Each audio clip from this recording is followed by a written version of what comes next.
Hello friends, मैं MD Shahzad Ahmad ALP 2024 में selected हुआ हूँ।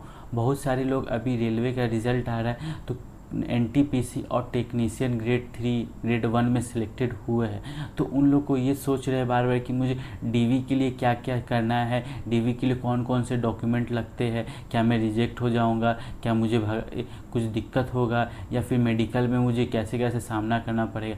देखिए, आपको रेलवे के मेडिकल और डीवी के लिए ज़्यादा परेशान नहीं होना है। तो आपको मेनली मेडिकल में है जो है वो डीवी के एक दिन बाद हो जाता है, 1 से 2 दिन के अंदर आपको डीवी मेडिकल में भेज दिया। तो मैं पहले बात करूंगा डीवी के। तो डीवी के लिए इन सारे डॉक्यूमेंट ज़रूरत पड़ते हैं। तो पहले आपको 10th अगर आप कर रखा है तो आपको 10 का मार्कशीट और उसका पासिंग सर्टिफिकेट दोनों इंडिविजुअल चाहिए, और अगर उसमें एक ही है तो आपको वो एक से ही काम चल जाएगा। और फिर उसके बाद अगर आप टेक्नीशियन ग्रेड 3 में आईटीआई से गए हुए तो उसमें अगर बीच में आपने 12th कर रखा है फिर उसके बाद आईटीआई कर रखा तो वो दोनों डिग्री आपको चाहिए होगा। फिर उसके बाद अगर आप एनटीपीसी या ग्रेजुएशन से तो वो सारे डिग्री आपको चाहिए। बस आपको इस चीज़ का ध्यान रखना है कि उन सब में कोई भी फादर्स नेम, मदर्स नेम, ये सब जो है गलत नहीं होना चाहिए। कि अगर एक भी गलत आपके है तो आप तुरंत एफिडेविट बनवा लीजिए और उसे सही कर दीजिए, ठीक है। फिर उसके बाद देखिए, एक आरआरबी का एप्लीकेशन आता है। जो इस समय आप फॉर्म भरते हैं तो वो एप्लीकेशन आपको दिखता है कि बहुत लोग सेव कर लेते हैं, बहुत लोग नहीं भी सेव करते। तो नहीं सेव किया है तो आपको आरआरबी के माई स्टेटस में जाइएगा तो वहाँ आपको मिल जाएगा कि आपने कौन कौन से फॉर्म रखे हैं जिसमें आपका वो सिलेक्शन हुआ है।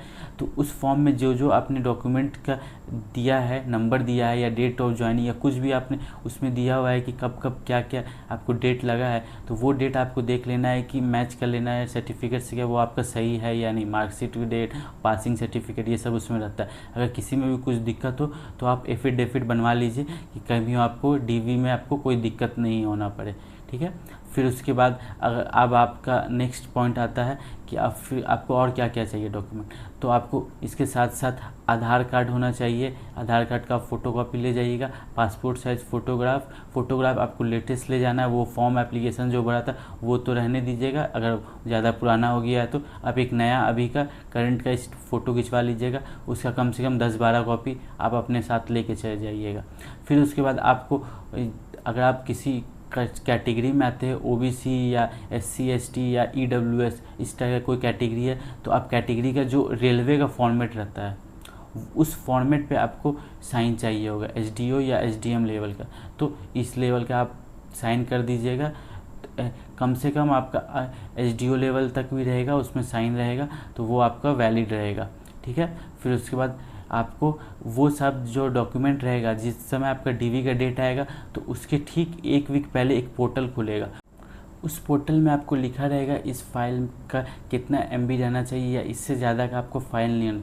वो सारे जो आप अपलोड करेंगे वो डीवी के समय उसी को देखा जाएगा, वो आपको मैच करेंगे। और जो आप ले गए हैं आपको 2-2 कॉपी हर सारे चीज़ के चाहिए, जितने आप सर्टिफिकेट है सारे के आपको 2-2 कॉपी ले जाने हैं, और वो आपको उस फाइल में अपलोड भी करके रहना है। वो दोनों आपको मैच किए जाएंगे और ओरिजिनल आपका जो है वो सब मैच करके वहाँ पे बस वो देखा जाएगा। और उसके अलावा आपको एक्स्ट्रा कुछ नहीं ले जाना है। जो कुछ लोग कहते हैं कास्ट, ये कैसे कि कैरेक्टर सर्टिफिकेट या फिर और कुछ एक्स्ट्रा सर्टिफिकेट, वो सब आपको नहीं ले जाना है। वो सब आपको ज्वाइनिंग के समय, सिर्फ डीवी के समय आपको जो जितना मैंने बताया है वो उतना ही सारे ले जाने। अगर मान लीजिए किसी वजह से आपका कुछ डॉक्यूमेंट रह भी गया तो ऐसा नहीं हो कि आपको रेलवे वहाँ से तुरंत हटा देगा या कुछ कर देगा, तो नहीं, वैसा नहीं करेगा। वो आपको एक टाइम देगा, एक ब्लॉक डेट देगा, जिस अगला ब्लॉक डेट पे आपको वो डॉक्यूमेंट ला के दे देना है। उसके ठीक बाद आपको साइन करके दे दिया जाएगा कि ये डॉक्यूमेंट आपको नहीं है,